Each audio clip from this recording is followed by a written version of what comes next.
Retrouvez toute l'actualité locale qui vous concerne directement dans votre boîte mail grâce au SumUp de Puissance Télévisions. Abonnez-vous en quelques secondes et recevez chaque semaine l'essentiel de l'actualité de votre territoire. Le lundi midi, retrouvez un résumé complet de l'actu du week-end. Le vendredi soir, faites le point sur les infos de la semaine écoulée. Pour recevoir le SumUp, rendez-vous sur Puissance Télévisions et abonnez-vous grâce à l'onglet dédié au bas de la page. Avec le SumUp, vous n'avez plus aucune raison de ne pas être informé. Le centre de vaccination éphémère installé à Montier-en-Der. Les bars et restaurants se préparent à rouvrir à Saint-Dizier. Une balade vitriade pour se mettre au vert.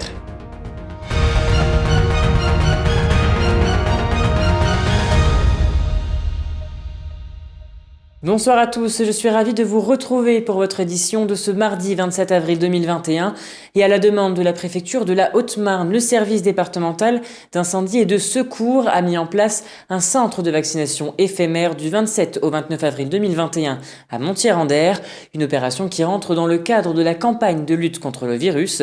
Et hier, on comptait 46 123 personnes vaccinées sur tout le département, un chiffre qui va forcément augmenter puisque les habitants des communes de la Porte du Der, Montier-en-Der et Robert-Magny vont pouvoir être vaccinés. Et on écoute le sous-préfet de Saint-Dizier présent aujourd'hui dans ce centre de vaccination au micro d'Alison Godefroy. Ce mardi, il a donc ouvert ce matin et il sera ouvert jusqu'à jeudi pour une vaccination, une disponibilité de 500 doses sur ces 3 jours.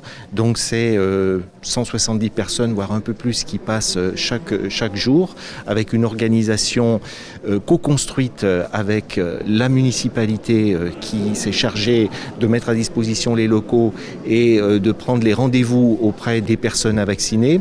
Et de l'autre côté, le SDIS qui amène donc son savoir-faire et sa capacité logistique pour apporter le soutien. Donc l'idée, c'est d'irriguer le territoire avec un centre mobile qui s'installe pour 3 ou 4 jours en fonction du nombre de doses qui est alloué par l'Agence régionale de santé et permettre en fait une prestation de proximité pour les populations. Et aujourd'hui, nous avions 166 doses disponibles.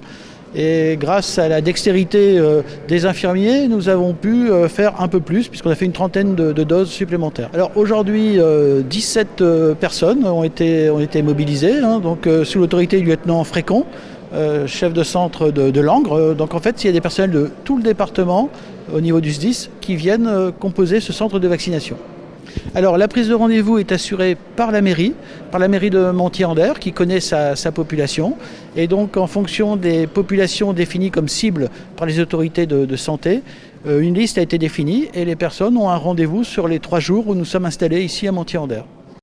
Le président de la République l'a annoncé il y a quelques semaines, les terrasses pourraient rouvrir d'ici la mi-mai, une nouvelle qui en a réjoui plus d'un. Très vite, ils se sont attelés à la préparation et au nettoyage de leurs terrasses, impatients d'accueillir les nouveaux clients. Un reportage réalisé avec Julien Voirin et Nicolas Fontaine. Le restaurant Bragard Le Commerce prépare sa terrasse en vue d'une réouverture dans les prochaines semaines.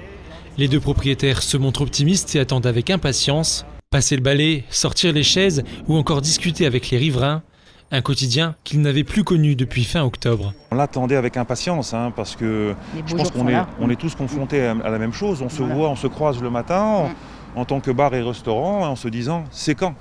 Voilà. Là aujourd'hui on a vraiment une date, même si encore une fois à quelques jours ça peut bouger, au moins on a cet espoir de réouvrir et de faire notre métier. Durant ces quelques mois, le commerce n'a accueilli aucun client, laissant la place centrale de la ville quasi déserte. L'inactivité du restaurant a causé un trou dans la trésorerie. Ça fait quand même 6 mois et demi qu'on ne travaille pas et donc la trésorerie s'épuise et donc à un moment donné il faut que l'argent rentre aussi. Donc la priorité, c'est quand même de rouvrir et puis de pouvoir travailler, tout simplement. Et d'ouvrir la cuisine. Afin de récupérer le manque à gagner, les gérants ont pour ambition d'augmenter la capacité de la terrasse de plus de 40%, passant ainsi de 140 à 200 personnes. La municipalité est d'ailleurs à l'écoute de leurs demandes, dans une période qui est loin d'être réjouissante pour les restaurants. Monsieur Durst est passé pour voir un petit peu qu'est-ce qu'on voulait faire au niveau de l'extension de la terrasse, au niveau du positionnement de la terrasse. Mais pour nous, c'est un plus parce que ça va nous permettre quand même d'accueillir un peu plus de monde sur nos terrasses ou éventuellement, si on n'accueille pas plus de monde, de pouvoir nous étendre pour régler les problèmes de distanciation, suivant ce que le gouvernement va annoncer aussi très prochainement quand même. Le président de la République est censé prendre la parole début mai pour clarifier les mesures sanitaires ainsi que donner une date de réouverture. D'ici un mois, ils pourront retrouver le contact avec leurs clients qui fait l'essence même du métier de restaurateur.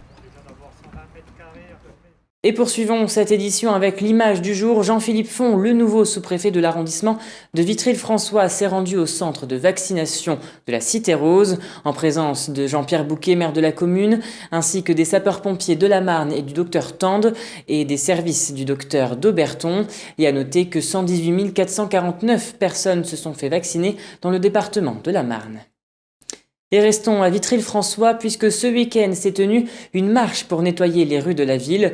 Pas moins de 87 kilos d'ordures ont été ramassées, notamment dans le secteur du quartier du Hamois. Un reportage de Laura Boinet. Lutter contre la pollution des océans et le problème de déchets sauvages, c'est l'objectif du mouvement Clean Walk, en vogue dans plus en plus de pays et qui a même atteint les habitants de Vitry-le-François. Je pense qu'on est tous confrontés dans notre environnement à côtoyer les déchets au quotidien.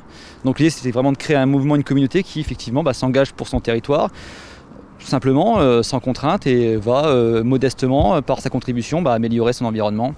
Donc pour le coup c'est une balade verte qu'on organise et l'idée c'est effectivement de se promener sur un territoire et de ramasser les déchets que l'on trouve sur son parcours. Une démarche qui a mobilisé ce dimanche 70 personnes. Actifs, retraités et jeunes, plusieurs générations se sont dispersées dans les rues vitriates. Cette mère de famille a par exemple trouvé important de faire participer ses enfants. Les futures générations, elles vont devoir gérer tous les problèmes qu'on va leur laisser malheureusement. Donc du coup, je pense que plus on leur apprend de bonheur, plus ils sont impliqués, j'espère qu'ils grandiront avec certaines valeurs et la propreté, le respect de la planète. L'action devrait se répéter une fois par mois dans l'espoir de construire une communauté engagée. Alors le premier rendez-vous, effectivement, je suis l'initiateur, je suis le créateur du mouvement sur le territoire, mais très rapidement, je pense qu'on va créer une structure, une association. Et on va essayer de monter des partenariats avec d'autres structures locales. Je sais qu'il y a des mouvements comme Alternative, il y a beaucoup de commerçants sur le territoire qui sont dans cette mouvance.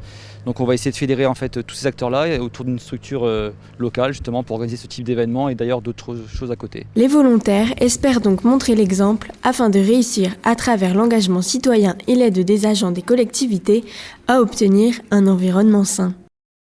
Et c'est la fin de cette édition. Merci à tous de l'avoir suivi. Dans un instant, la météo d'Alison Godefroy. Très belle soirée à vous. Toute l'actualité qui vous concerne, à voir et ou à revoir, dès maintenant sur puissancetélévision.fr et sur notre application mobile.